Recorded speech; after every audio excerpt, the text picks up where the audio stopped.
J'étais très influencé par Winspector et par Jetman.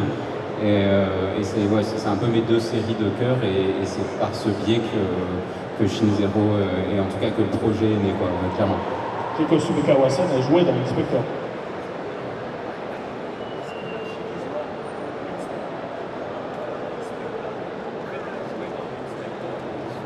Jouait le rôle d'Amazon.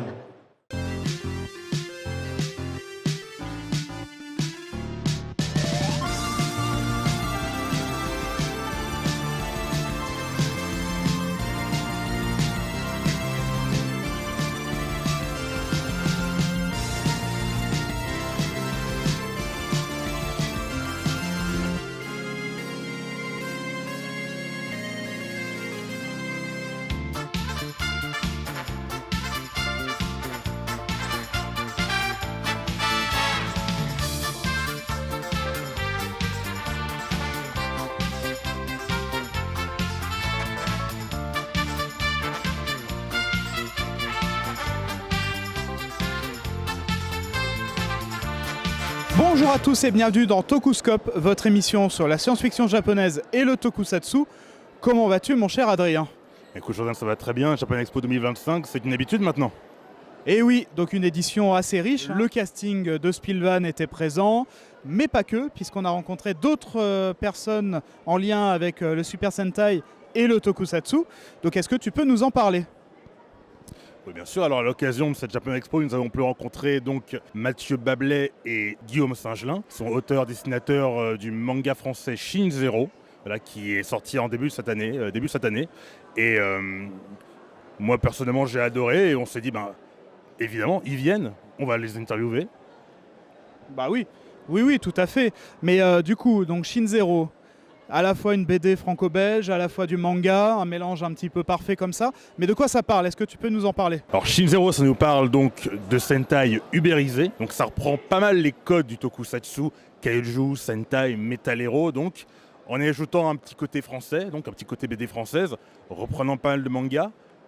Il y a plusieurs particularités dont les auteurs vont nous parler, effectivement, dans ce manga. Personnellement, moi je l'ai lu, j'ai adoré. J'imagine que toi aussi, Jordan. Voilà. Oui, bah moi j'ai adoré, mais peut-être qu'on en parlera après. Peut-être que là on peut laisser la parole à nos invités. Donc on laisse la parole à monsieur Mathieu Bablet et monsieur Guillaume Singelin pour nous parler de Shin Zero. C'est parti.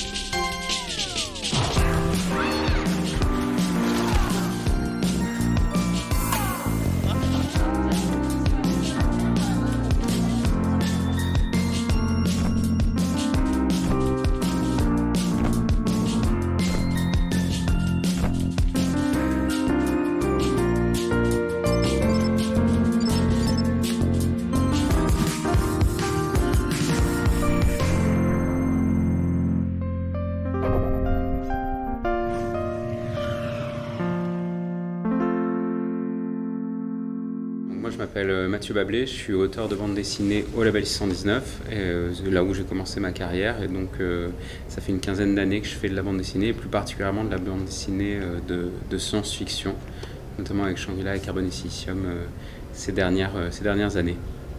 Et moi c'est Guillaume Singelin, je suis aussi auteur au Label 619 depuis pareil, une quinzaine d'années maintenant, et puis voilà, j'ai des bouquins comme Frontières ou PTSD qui sont des bouquins solo, et puis sinon j'aime bien aussi bosser avec d'autres auteurs dont Ron du Label et Mathieu aussi. Alors moi, la première rencontre avec le tokusatsu, c'est forcément à la télévision, et c'était forcément très très jeune, parce que c'était, je pense que c'était des émissions qui passaient sur Antenne 2, donc je devais vraiment être très très petit. Et moi j'ai un souvenir assez vif de Winspector et de Jetman, voilà, qui devait être diffusé à une époque où je devais avoir 5-6 ans, comme ça. Et surtout, moi, ce qui m'a beaucoup marqué, c'est les costumes de Jetman, quoi. C'était vraiment... c'était ma première confrontation avec le tokusatsu, et ça m'a marqué pour la suite.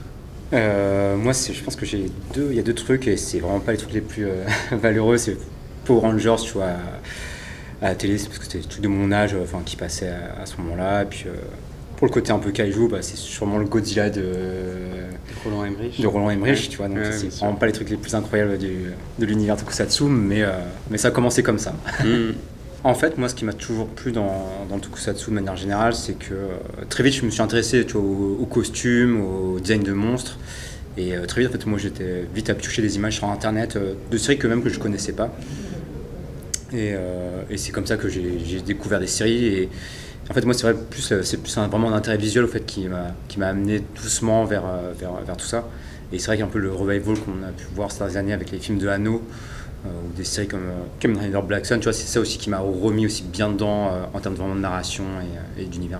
Sans plus attendre, je vous demande de faire un tonnerre d'applaudissements pour nos 2 auteurs du label 619, Mathieu Bablé et Guillaume Saint-Gelin.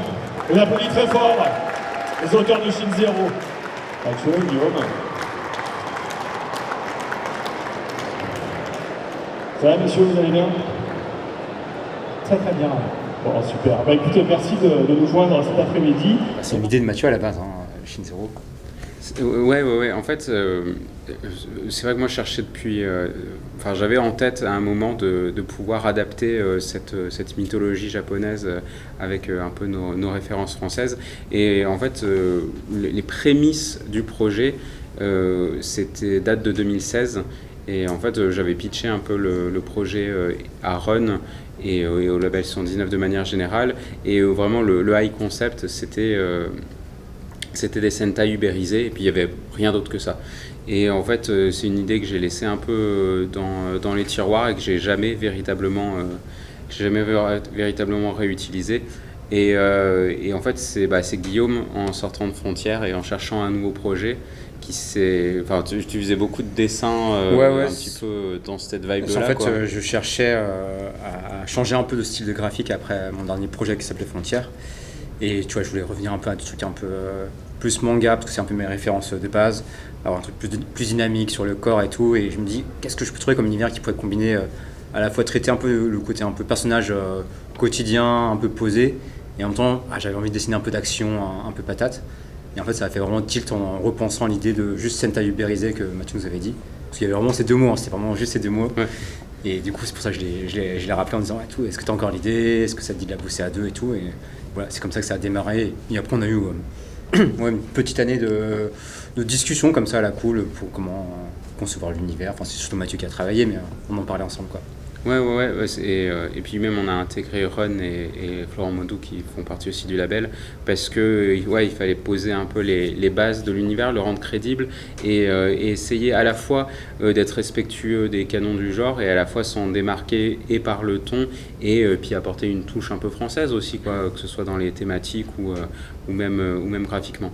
Nous, on voulait que ce soit une œuvre postmoderne, donc on est vraiment dans un monde désabusé et toute l'ère des Sentai est passée, quoi. Donc là, on n'a que le reliquat de la grandeur que ces personnages-là ont pu vivre et donc on se retrouve avec des jeunes losers. Donc ça déjà, montrer un monde qui n'est plus héroïque, ça nous paraissait important parce que ça collait avec le monde désabusé dans lequel on peut vivre aujourd'hui.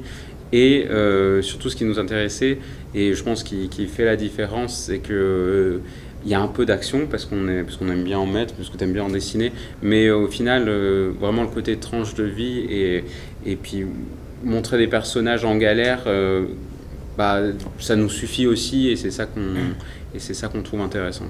Ça vient avec le concept même de Sentai ubérisé. Ce qu'on voulait, c'est vraiment raconter une jeunesse qui est même plus tant notre jeunesse à nous, quoi, que la jeunesse actuelle, vraiment qui vit dans un monde extrêmement anxiogène, désabusé, et où on annonce un futur qui est très qui est peu engageant, quoi. Et comment on crée de l'héroïsme là-dedans, mais comment on trouve aussi un sens à son quotidien, à ses études, parce que ces jeunes dans le tome 1 sont en études ou même sur le marché du travail.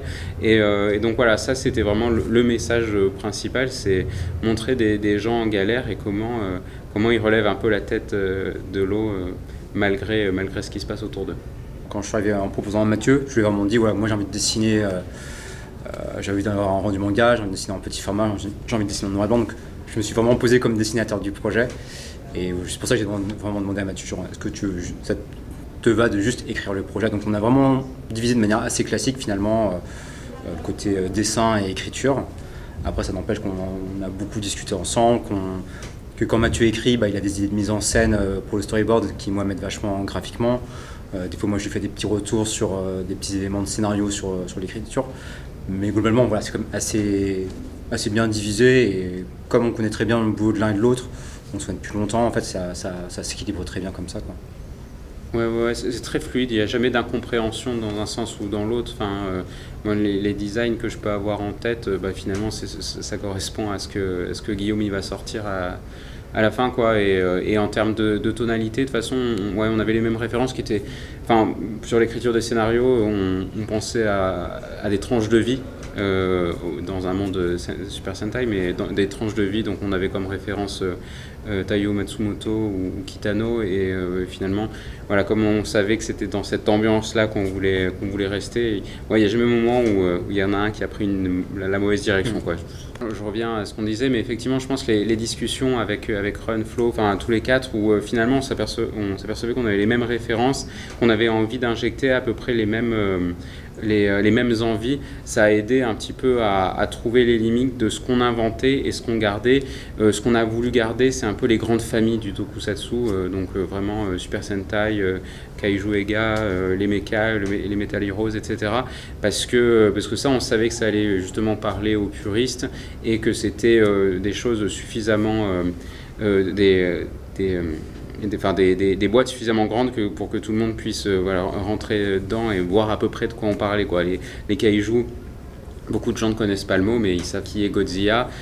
C'est pareil, Ultraman, c'est pas quelque chose qui est arrivé beaucoup en France, et pour autant un super-héros géant comme ça, tout le monde l'a déjà vu dans une publicité japonaise ou quelque chose comme ça.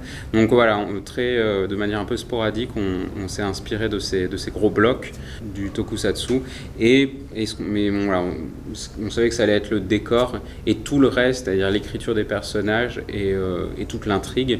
Là pour le coup, ça, ce qu'on voulait, c'est que ça vienne vraiment de nous et que ça soit pas spécialement repris de la mythologie tokusatsu. Comme disait Mathieu, même si c'est très éloigné, il y a toujours un peu du Matsumoto, il y a du Makoto Ikimura, des trucs comme ça. Après, je prends un peu à droite à gauche. Je m'inspire un peu aussi forcément de Otomo, de Masamune Shirow. La ville, Mathieu m'avait fait un mood board avec plein de bâtiments de plein de villes différentes. Moi, je l'ai enrichi avec d'autres références. Et voilà, on est parti sur cette ville un peu urbaine, un peu multiculturelle, qui est pas vraiment le Japon, qui est pas vraiment la Chine, qui est un peu l'Asie du Sud-Est, il y a un petit peu d'Europe aussi dedans. En fait, on voulait faire un truc qui soit pas fixé vraiment pur d'un pays, et c'est vraiment pas Tokyo, c'est la ville, c'est vraiment un truc imaginaire et juste qui est un peu mixé à plein de choses, quoi. On n'a pas pris Mothra, on n'a pas pris Godzilla, évidemment, pas les plus connus, mais c'est vrai que dans la cosmogonie des Sentai, des Kaiju, il y a tellement de noms assez iconiques et rigolos que on les a réutilisés, sans d'ailleurs se poser la question de savoir s'il fallait que le design que tu en faisais après soit respectueux ou pas. Mais voilà, c'est à la lecture, il y a un infime pourcentage des gens qui s'y connaissent, qui verront la référence, et c'est pour eux, et les autres passeront à côté, et c'est pas grave. Mais voilà, en fait... C'est toujours pareil, c'est un petit jeu d'équilibre, trouver à la fois l'hommage et la réinvention, et on est un peu toujours entre les deux.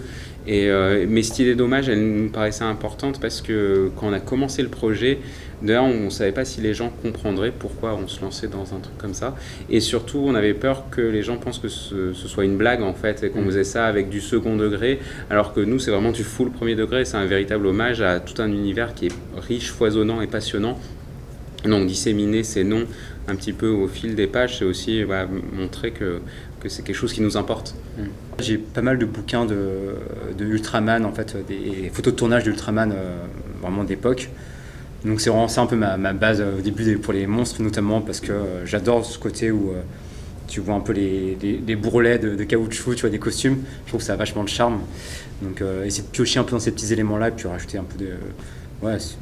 je m'inspire de ça. Puis après, pour les costumes, au début j'ai fait pas mal de recherches parce que il existe des centaines de costumes de Sentai, mais c'est vrai qu'ils sont très vite très riches, très chargés. Et c'est vrai que là on parle quand même un peu de jeunes un peu losers qui sont ubérisés et tout. Donc je voulais pas faire des costumes trop marqués. Et puis il faut savoir que tu peux aller dessiner pendant aussi 200 pages, donc faut trouver le bon dosage sur les détails. Donc finalement je suis parti vraiment sur l'idée vraiment basique, du lycra de couleur avec quelques petits motifs et puis tout simple, quoi. Le tout premier chapitre de Shin Zero, qui est un peu une espèce d'introduction, c'était vraiment un chapitre pour moi me tester en termes de graphisme, même en termes de mise en page, parce que ça fait longtemps que j'avais pas bossé sur des petits formats. Et en fait, justement, il y avait ces quelques personnages Sentai que j'avais mis justement pour faire un vrai test. Et moi, à la base, j'étais vraiment parti sur un truc vraiment noir et blanc, pure trame et tout. Et en fait, tu vois, je fais le test et je vois que ça marche pas du tout parce que tous les mecs sont gris. Même si j'avais bossé de travailler un peu des motifs pour les différencier, en fait, c'était vraiment illisible. Et vraiment, je me suis dit, en fait, c'est con, je perds la signature originale des Sentai qui est vraiment d'avoir un groupe de couleurs, quoi. Donc voilà, je fais part un peu de mon impasse à Mathieu et Ron, et puis voilà, on discute, on cherche des idées. Est-ce qu'on part sur un projet finalement full couleur, est-ce qu'on met juste un peu de couleur? Et puis là, je crois sûrement Ron, je pense qu'il a proposé un peu l'idée de dire tiens, testons de mettre juste un peu de couleur et ce sera que les costumes. Et à partir de ça, en plus, Mathieu après a itéré sur l'idée de quand il y a des scènes spécifiques, la couleur va se propager ailleurs que sur les costumes, mais c'est vrai que dans cette dynamique là. Donc voilà, c'est un truc qui s'est un peu rodé au fur et à mesure et en groupe, quoi. En fait, on teste les choses et on voit comment ça marche et on trouve des idées au fur et à mesure. Alors déjà, on avait un concept. C'était que chaque tome ferait un bond de 5 ans à chaque fois, parce que justement, on voulait montrer des jeunes dans leur vingtaine dans le tome 1, 25 dans le tome 2 et à peu près 30 dans le tome 3, parce que c'est des étapes un peu charnières où tu te questionnes pas de la même manière, tu vis pas les mêmes choses et tu te projettes pas dans le futur de la même manière. Donc ça, c'était un peu ce qu'on voulait faire. Et puis après, nous, on sait où vont les personnages et on y est suffisamment attaché pour essayer vraiment de les rendre tous et toutes hyper intéressants. Et voilà, après, il y a beaucoup de monde qui nous demande est-ce que les kaiju vont revenir et quand ils vont revenir. Et nous ne répondrons pas à cette question. Voilà. Ça sera la surprise. Ce qui m'a attiré, c'est que c'est un univers qui est qui est à la fois très codifié. Tu as vraiment les créatures, les combats de Sentai, les costumes. Et en même temps, je trouve que c'est un univers qui, en tant que créateur, en fait, il t'invite avec vachement de liberté à créer dans cet univers-là, quoi. Tu te sens pas non plus coincé, tu vois. Tu sens que t'as des genres ou des univers. Tu vois, si tu veux faire un truc d'ici, un truc Marvel et tout, c'est très cadré et tout. Et c'est vrai que quand tu prends le Tokusatsu de manière un peu générale, c'est hyper accueillant pour raconter plein de types d'histoires différentes. Et ça, on le voit bien dans les films. T'as des films qui sont des purs films de destruction, t'en as d'autres qui ont une vraie portée politique. Tu vois, le Shin Godzilla, t'as Godzilla Minus One qui est un peu entre deux, qui est très politique, qui est à moitié historique et qui est en même temps en destruction. Et les films cartoon avec bébé Godzilla, tu vois, donc il y a vraiment. Finalement, c'est ça qui est génial, c'est que c'est un genre qui est très codé et en même temps qui est hyper vaste, quoi. C'est pour ça que moi j'aime bien ça. Là, c'est vraiment mon avis perso et je passe à côté de 90% de la production, mais pour moi, c'est vrai que quand j'ai vu Shin Godzilla, ça m'a vraiment fait un truc, tu vois, en termes de pur film de divertissement et qu'est-ce qu'on peut faire justement de cet univers-là, quoi. Mais là, c'est vraiment mon avis sur une vision de quelques dizaines de films à peine, quoi. Je trouve qu'on en a besoin visuellement aussi. Enfin, c'est pareil, mais visuellement, c'est très coloré, c'est souvent assez exubérant aussi. Et justement, quand on regarde, je reviens au pendant américain et aux super-héros où tout est devenu assez gris et réaliste, d'avoir quelque chose qui sort de l'ordinaire et qui ne soit pas occidental et qui soit avec une culture et une dimension asiatique qui manque un peu, quoi. Ça permet un peu d'élever culturellement les aspirations, quoi. En fait, moi, c'est vrai que mon rapport au Sentai, je suis pas un fan vraiment, tu vois, qui a vu toutes les séries, mais c'est plus justement ce que je disais à Mathieu, c'est que je m'aperçois qu'aujourd'hui, en fait, l'univers Sentai, il m'a baigné dans plein de directions différentes, tu vois, que ce soit justement les hommages à la française, voir vu quelques séries à la télé. T'as certains jeux vidéo où t'as des jeux de Sentai, même des costumes, tu vois, dans des jeux de baston, tu vois, ça va rappeler des séries de Sentai. T'as vu un film de Kaiju, t'as vu un vrai film Godzilla japonais à l'ancienne. Et en fait, c'est plus me dire que en fait, ma culture générale, ma culture populaire, en fait, elle est baignée du Sentai et du Tokusatsu à plein d'endroits différents. Et en fait, c'est plus ça que je me suis vraiment dit, en fait, faire revenir tous ces petits éléments et mêler dans. Enfin, c'est logique de faire du Sentai aujourd'hui, quoi. Je pense qu'effectivement, comme tu dis, tu vois, les grandes productions américaines qui reprennent ça, le Godzilla Minus One. Je pense que oui, clairement, ça attire un nouveau public. Je pense pas que forcément qu'une grande partie du public se dit je regarde des tokusatsu, Ouais. mais c'est le cas de toute façon, donc c'est ça qui est bien. C'est effectivement, il y a un engouement vers tout ce genre-là, mais je pense que les gens vont pas encore le nommer comme ça avant un moment, de manière aussi mainstream, tu vois. Ça va être les films de monstres, les films de héros, des trucs comme ça. Est-ce qu'un jour le tokusatsu ça deviendra vraiment un terme pour désigner vraiment les films de manière claire pour le grand public? Ça, je sais pas. Mais en tout cas, oui, je trouve qu'il y a un vrai renouveau en ce moment, quoi. Ouais, je suis d'accord. Et du coup, ça fait plus peur, quoi. Enfin, nous, on arrive effectivement à un moment où on présente Shin Zero, où il y a des gens qui ont en référence les Power Rangers parce que c'est tout ce qu'ils ont connu, et puis en même temps, qui sont un peu baignés d'autres mangas sur les Super Sentai, et peut-être même des super-héros américains, et ils font des connexions, enfin de telle sorte que voilà, c'est pas si surprenant d'avoir un projet comme ça qui sort en 2025. Peut-être la phrase qu'on entend le plus, c'est au début je savais pas trop dans quoi je me lançais, et à la fin j'ai vraiment kiffé, donc ce qui est très bien. Mais il y a eu quand même effectivement cette peur au début de se dire oula, c'est quoi pourquoi vous faites des Power Rangers, quoi.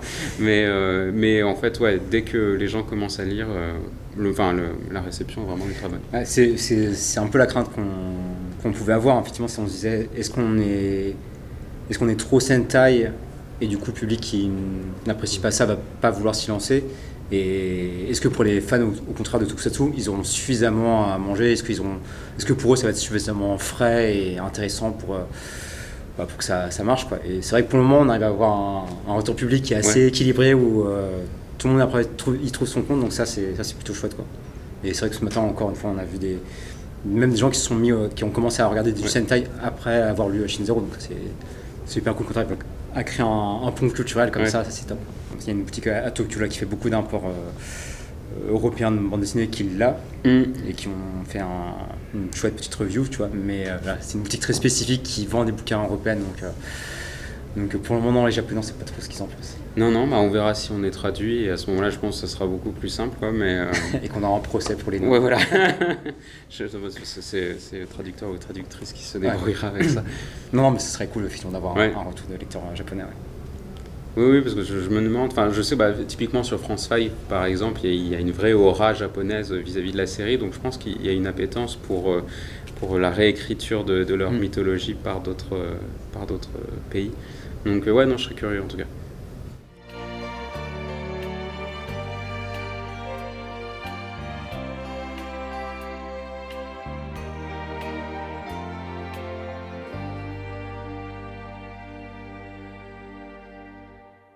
Alors une interview fort passionnante, fort intéressante, un réel plaisir d'avoir pu rencontrer Guillaume Singelin et Mathieu Bablé pour nous parler de leur œuvre, donc Shin Zero. Mais du coup, toi, qu'est-ce que tu en as pensé Écoute, moi je trouve l'œuvre particulièrement intéressante déjà. J'adore tout ce qui casse un petit peu les codes, surtout qu'on a l'habitude de voir quand même pas mal de Sentai ces dernières années qui sont quand même assez monotones, je trouve.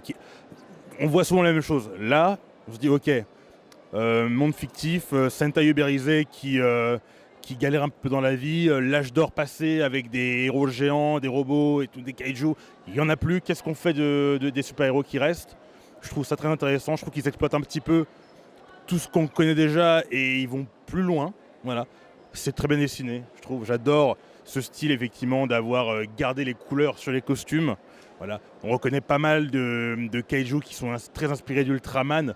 On a effectivement un petit peu quelques mix entre parfois les kaiju Baltan et Pigmon par exemple. On a des très très belles planches. Voilà, moi je trouve ça admirable, très joli, et j'ai qu'une seule hâte, c'est de lire la suite. Je pense que tu as tout dit, mais c'est vrai que ce mélange entre une BD franco-belge et un style un peu plus manga, je trouve que ça matche vraiment avec le propos. On est dans une uchronie, on est dans un univers qui pourrait se définir à la fois comme une utopie, mais pas que, parce qu'on sent très bien que le monde est en perdition. Enfin, c'est vraiment grandiose. Là, ça questionne vraiment la place de la justice et surtout la place du héros, et je trouve que c'est vraiment chouette, ça se lit très très facilement. Moi j'ai pris un réel plaisir à le lire, tout comme toi, moi j'ai hâte de lire la suite. Un tome par an visiblement. Je suis très curieux de savoir ce qu'ils vont nous apporter dans le tome 2, parce que le tome 1 laisse quand même des petites portes un petit peu ouvertes comme ça. Donc voilà, j'ai vraiment très hâte de lire la suite. Donc en tout cas, c'est sorti chez Rue de Sèvres, label 619. Donc si vous avez l'occasion, n'hésitez pas. Vraiment, foncez pour vous procurer la BD. Et puis en tout cas, je pense qu'on peut peut-être s'arrêter là. On parlera la prochaine fois d'autres invités, notamment le casting de Spilvan. Mais en tout cas, prenez soin de vous et transmutez-vous. そうさわけあ